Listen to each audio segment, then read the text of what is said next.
Hold the truth in its purity. Those who are placed in charge of the Lord's institutions are in need of much of the strength and grace and keeping power of God, that they shall not walk contrary to the sacred principles of the truth. Many are very dull of comprehension in regard to their obligation to preserve the truth in its purity, uncontaminated by one vestige of error. Their danger is in holding the truth in light esteem, thus leaving upon minds the impression that it is of little consequence what we believe, if by carrying out plans or human devising we can exalt ourselves before the world as holding a superior position, as occupying the highest seat. God calls for men whose hearts are as true as steel, and who will stand steadfast in integrity, undaunted by circumstances. He calls for men who will remain separate from the enemies of the truth. He calls for men who will not dare to resort to the arm of flesh by entering into partnership with worldlings in order to secure means for advancing his work, even for the building of institutions.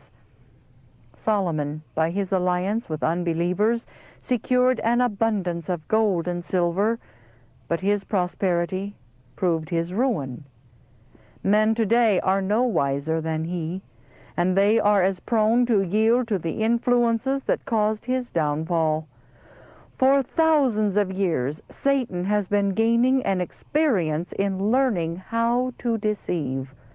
And to those who live in this age, he comes with almost overwhelming power.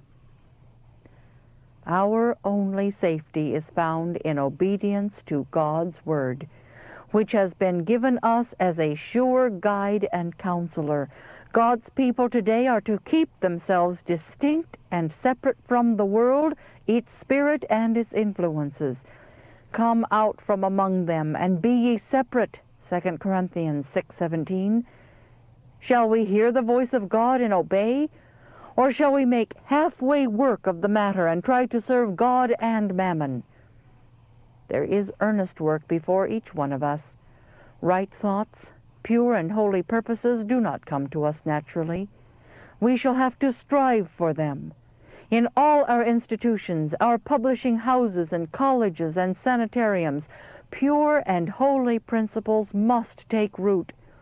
If our institutions are what God designs they should be, those connected with them will not pattern after worldly institutions.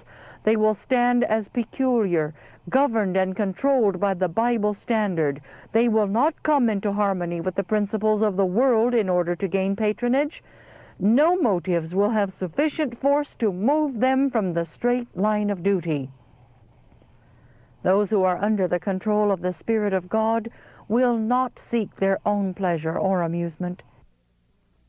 If Christ presides in the hearts of the members of his church, they will answer to the call, "Come out from among them and be ye separate. Be not partakers of her sins." Revelation 18:4.